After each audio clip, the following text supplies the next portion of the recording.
Step by step, paano bumili ng resale house and lot through bank financing. Bibili ka ba ng resale house and lot gamit ang bank financing? Maraming buyers ang interesado sa resale property dahil pwedeng makakuha ng magandang bahay sa established na subdivision at minsan mas negotiable pa ang presyo. Pero seller, alam mo ba kung ano ang dapat mong ihanda kapag ang buyer ay bank financing? At ang buyer, alam mo ba ang step-by-step process para hindi ka mabigla sa requirements at proseso? Sa video na ito, ipapaliwanag ko ang proseso mula sa pag-check ng property hanggang sa bank loan approval at turnover. Step 1. Hanapin ang tamang property. Una, kailangan mong makahanap ng resale house and lot na pasok sa budget at requirements ng buyer.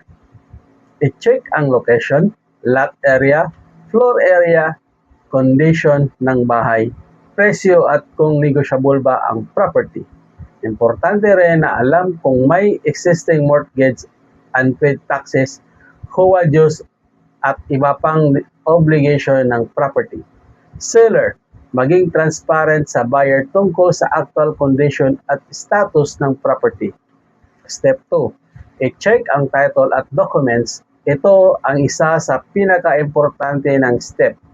Bago maglabas ng malaking pera, ang buyer kailangan ma-verify ang transfer certification title o OTC at iba pang relevant documents. I-check kung ang pangalan ng title at tugma sa seller. Kung may annotation, mortgage, adverse claim, less pendants, o ibang encumbrance, mahalaga ring ma-check ang undated tax property documents at iba pang requirements depende sa transaction. Kung may problema ang title o documents, mas mabuting maayos muna ito bago ituloy ang transaction. Step 3.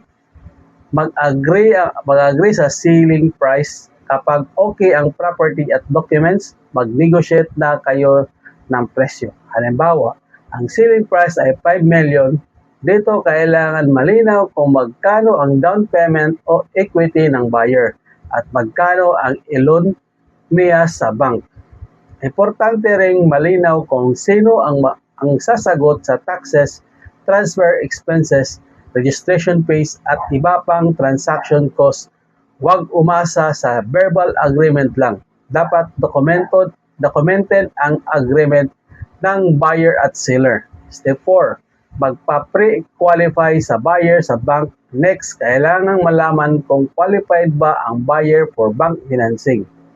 Suriin ang bank ng ang income, employment or business credit history, existing loans at iba pang financial documents. Seller, tandaan, kahit gusto ka ng buyer at gusto niyang bilhin ang property, hindi ibig sabihin automatic na magpa-approve siya sa bank. Kaya magandang mag-check muna ang financing capacity ng buyer. Step 5. Property appraisal. Kapag nag-proceed na ang bank financing, isa sa mga importanteng proseso ay ang property appraisal.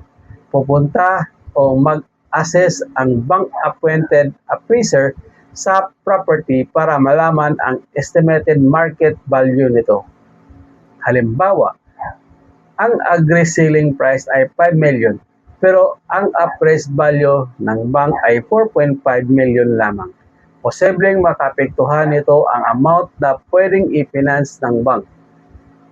Kaya ang seller, huwag isipin na automatic na ibibigay ng bank ang buong selling price. Step 6. Loan approval. Kapag okay na ang buyer sa financing evaluation at property appraisal, maaring mag-issue ang bank ng loan approval. Dito malalaman kung magkano ang approved loan amount, interest rate, loan terms at iba pang condition ng bank. Buyer, basahin at intindihin ang loan terms bago pumirma.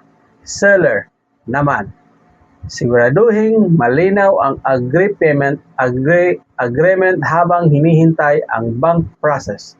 Step 7.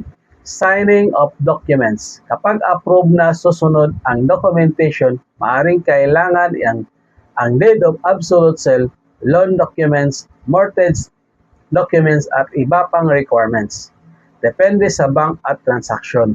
Importante ang tama ang pangalan, property details, selling price at iba pang information sa documents. Kung may duda ka sa legal documents, magandang mag-consult sa qualified professional. Step 8. Taxes, registration at transfer.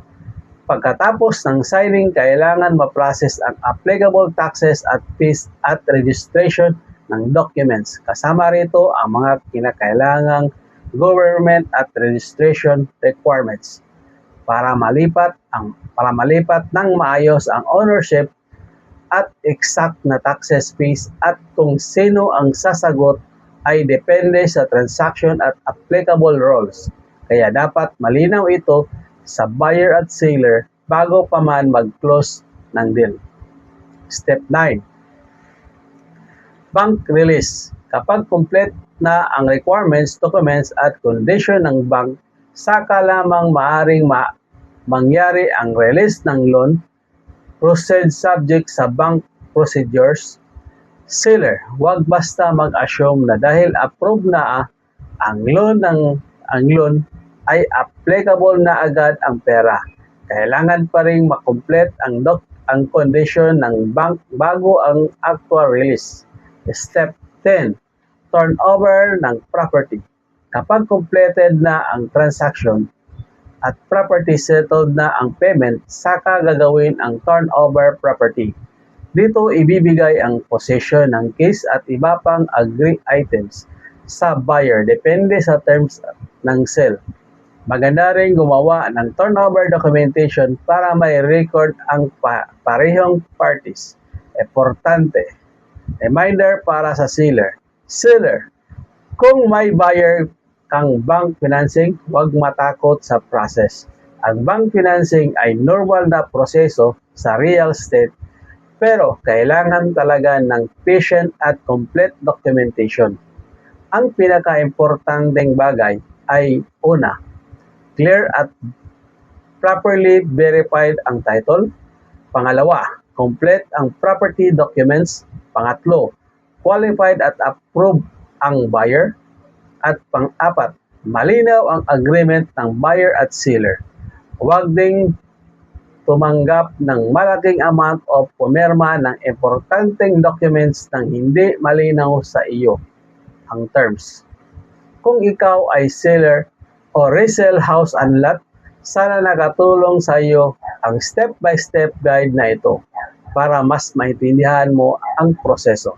Kapag bank financing ang gamitin ng buyer at kung ang buyer ka naman, huwag magmadali. I-check muna ang property, title, documents, financing capacity at lahat ng cost bago mag-comment.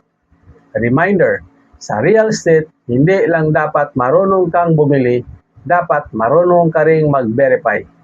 Kung gusto mo ng real estate tips tungkol sa buying, selling, bank financing at property investment, follow at share ang video na ito para mas marami pang matulungan at always remember, due diligence first bago pera.